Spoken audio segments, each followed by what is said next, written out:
ઉભી રહેજો બે જણા બોલો આમાં જો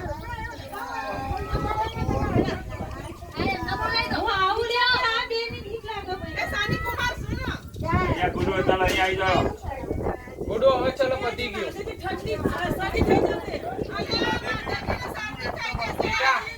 હેડો હવે પતી ગયું ચલો હવે બોલશે પેલા ભગવાન